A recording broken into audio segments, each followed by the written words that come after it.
안녕하십니까. 오늘도 전현수 박사의 사마타와 위빠사나 책 읽고 명상하기 시작하겠습니다. 지금 12연기의 순관법에 대해서 설명하고 있습니다. 오늘은 책 291쪽 치착이 일어남으로 존재가 일어난다 부터 읽겠습니다. 여기서는 존재에는 두 가지가 있다. 바로 업으로서의 존재와 재생으로서의 존재다. 업으로서의 존재는 일어남의 원인이고 재생으로서의 존재는 일어남, 즉 생성이다. 미래생에 대한 열망으로 현생에서 쌓고 있는 유익한 업과 해로운 업을 업으로서의 존재라고 부른다. 그 유익한 업이나 해로운 업으로 인해 생긴 미래의 과보로 일어나는 업에서 생긴 물질은 세곤을 말합니다. 과보로 생긴 정신은 수온, 상온, 행온, 식온을 말합니다.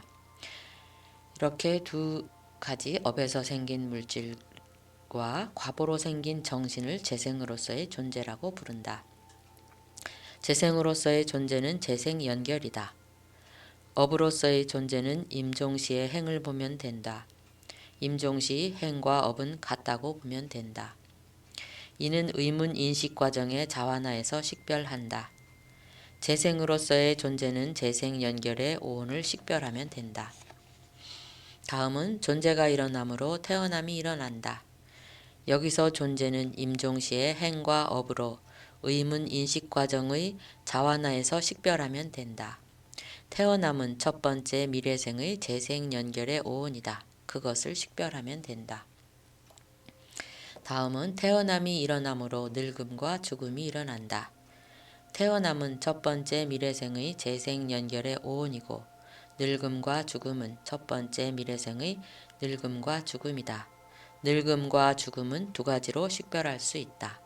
하나는 관습적 진리의 방법이고 다른 하나는 궁극적 진리의 방법이다.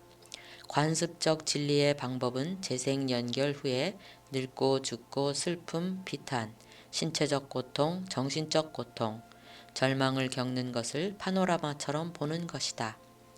늙음과 죽음은 누구에게나 있지만 슬픔부터 절망까지는 존재에 따라 있기도 하고 없기도 하다. 이와 달리 궁극적 진리의 방법은 정신과 물질이 재생 연결 후 죽음의 마음까지 쭉 연속되는 것으로 보는 것이다. 이렇게 12연기의 순관에 대해서 자세하게 설명하고 있습니다. 다음은 연기 수행이 삶의 태도에 주는 영향에 대해서 보겠습니다.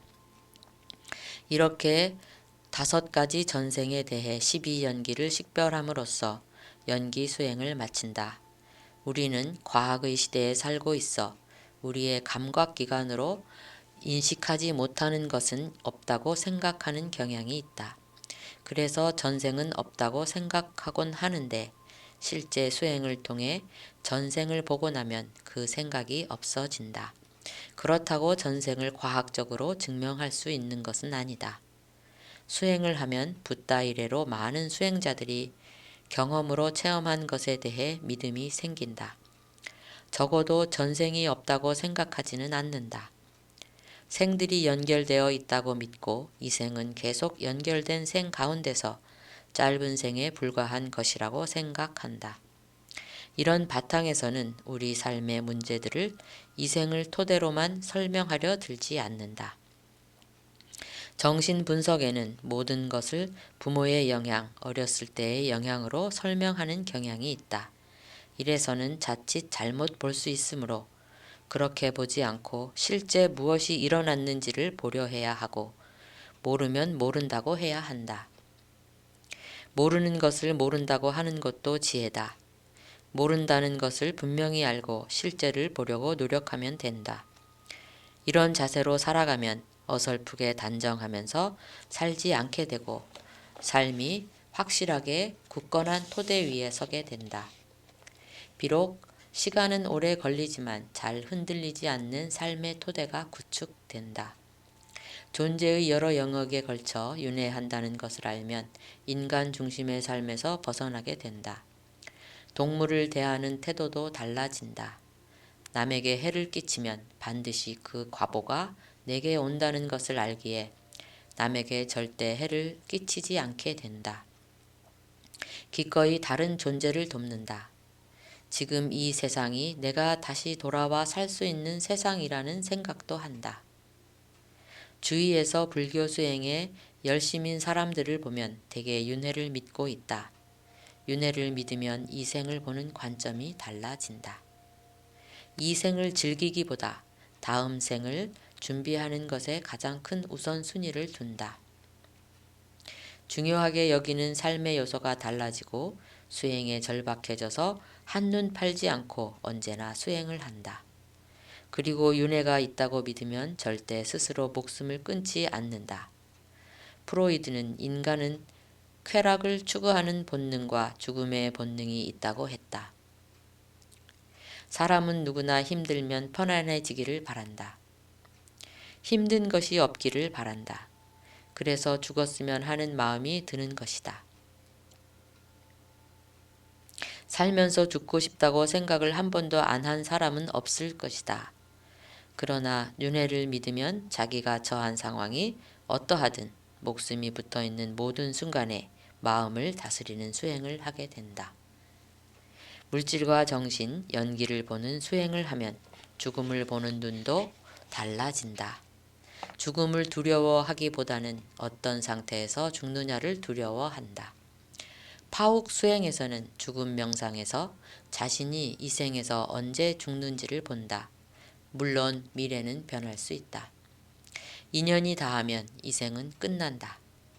이 생이 다하면 다음 생이 인과의 법칙에 따라 전개된다. 생이 쭉 이어진다면 이 생에 너무 연연할 필요는 없다. 그리고 미래 생이 이 생보다 낫다면 이 생이 끝난다고 슬퍼할 이유가 없다. 라고 마무리를 지었습니다. 네, 윤회를 믿는다는 것은 굉장히 중요하지요. 삶의 활력이 되기도 합니다. 왜냐하면 이어지는 삶이기 때문에 당장 포기한다고 지금 상을 막 사는 것이 능사가 아니라는 것을 자연스럽게 알기 때문이겠죠. 이제 6장 보겠습니다. 6장에서 드디어 윗바사나 수행에 돌입합니다. 299쪽 윗바사나에 들어가며 보겠습니다. 나는 현재 윗바사나 수행을 하고 있다. 윗바사나 수행을 끝내지 못했다. 그래서 이 책에서는 우실라 스님의 지도를 받으며 내가 경험한 것까지만 쓰고자 한다. 내 경험 내용을 바탕으로 윗바사나를 실제로 어떻게 하는지 보겠다. 윗바사나 수행에서는 물질과 정신, 연기와 무상, 고, 무아의 특성을 보는데 초점을 둔다. 사실 물질 수행이나 정신 수행을 하는 동안에도 윗바사나를 하는 거라고 볼 수 있다. 궁극 물질과 궁극 정신인 마음 부수가 일어났다가 사라지는 것을 보고 물질과 마음 부수의 특징인 무상, 고, 무아를 볼 수 있기 때문이다. 그럼에도 물질과 정신, 연기 수행과 윗바사나를 나눈 건 물질과 정신, 연기 수행의 초점이 무상, 고, 무아를 보는 데 있지 않고 물질과 정신, 연기가 무엇인지를 정확히 아는 데 있기 때문이다. 윗바사나를 하기 전에 물질, 정신, 연기의 요소를 네 가지 측면에서 이해하는 수행을 한다. 네 가지 측면이란 특징, 기능, 나타남, 가까운 원인을 말한다. 특징은 현상에 두드러진 특징이다. 기능은 구체적으로 작용하는 기능이고 목표를 달성하고자 하는 것이다. 나타남은 경험 속에서 나타나는 방법, 나타나는 모습 또는 결과의 모습이다. 가까운 원인은 의존하고 있는 가장 주요한 원인이다. 이 네 가지 측면에서 각각의 물질, 정신, 연기를 정의하고 이해한다. 그러면 물질의 네 가지 측면을 보겠습니다. 물질은 존재를 구성하는 오온 중 세 권이며 모두 28가지이다. 이 28가지 물질을 나열하면 다음과 같다. 땅의 요소, 물의 요소, 불의 요소, 바람의 요소, 형상, 소리, 냄새, 맛, 영양소, 눈 감성 물질, 귀 감성 물질, 코 감성 물질, 혀 감성 물질, 몸 감성 물질, 심장 토대, 남성 물질, 여성 물질, 생명 기능, 허공의 요소, 몸 암시, 말의 암시. 물질의 가벼움, 물질의 부드러움, 물질의 적합함, 구체 물질의 생성, 구체 물질의 상속, 구체 물질의 쇠퇴, 구체 물질의 무상함이다. 이 물질들을 네 가지 측면에서 정의하고 이해한다. 땅의 요소를 예로 들어 네 가지 측면에서 정의하고 이해하는 것을 살펴보자. 특징은 단단하다. 기능은 자기 깔라파 내의 함께하는 다른 근본 물질과 파생 물질을 토대로 기능한다. 나타남은 자기 깔라파 내의 함께하는 물질을 받아들임으로 나타난다. 가까운 원인은 자기 깔라파 내의 다른 세 가지 요소, 즉 물, 불, 바람이 가까운 원인이다. 이렇게 모든 물질을 특징, 기능, 나타남, 가까운 원인의 네 가지 측면에서 정의하고 이해한다. 네, 다음은 정신의 네 가지 측면 읽겠습니다. 정신은 마음과 마음부스다. 마음은 식이고 식온이다. 마음부스는 쉬운 두 가지인데 이것을 수온, 상온, 행온으로 분류하면 느낌은 수온이고 인식은 상온이며 느낌과 인식을 제외한 모든 마음부스는 행온이다. 이렇게 정신을 수온, 상온, 행온, 식온으로 분류하여 각 온에 속하는 마음부스를 네 가지 측면에서 정의한다. 먼저 식온부터 보겠다. 식온의 식은 마음이다. 식의 종류는 다음과 같다. 재생연결, 방황가, 오문전향, 오식, 받아들임, 조사, 결정, 유익한 자화나 해로운 자화나, 등록, 의문전향, 죽음의 마음. 이들 마음을 네 가지 측면에서 정의하고 이해한다. 특징으로는 아나빠나사티, 빠띠바가 니미따와 같은 대상을 알아차린다. 아나빠나사티, 빠띠바가 니미따와 같은 대상을 알아차린다. 기능으로는 마음부스의 선구자이다. 마음부스를 주재하고 항상 마음부스와 함께한다.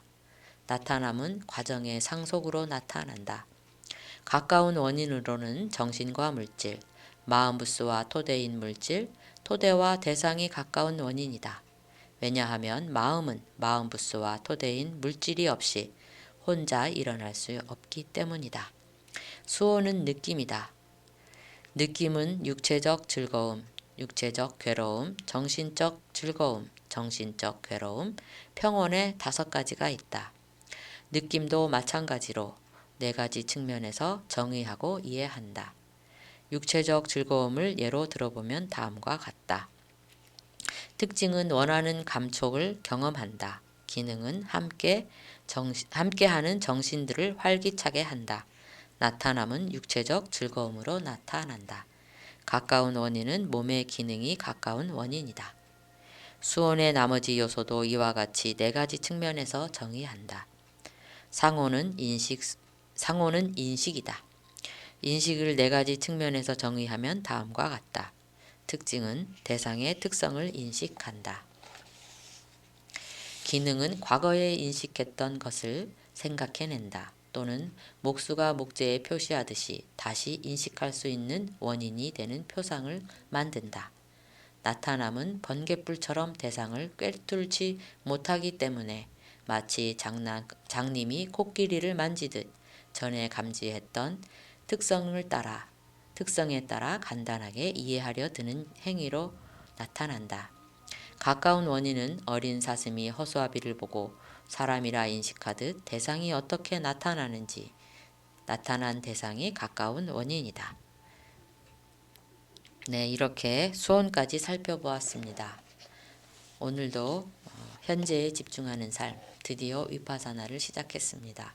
그리고 미래생에 대한, 과거생에 대한 이해로 현재의 삶에 보다 활기차고 힘있는 삶이 되시길 기원합니다. 행복하시기 바랍니다. 감사합니다.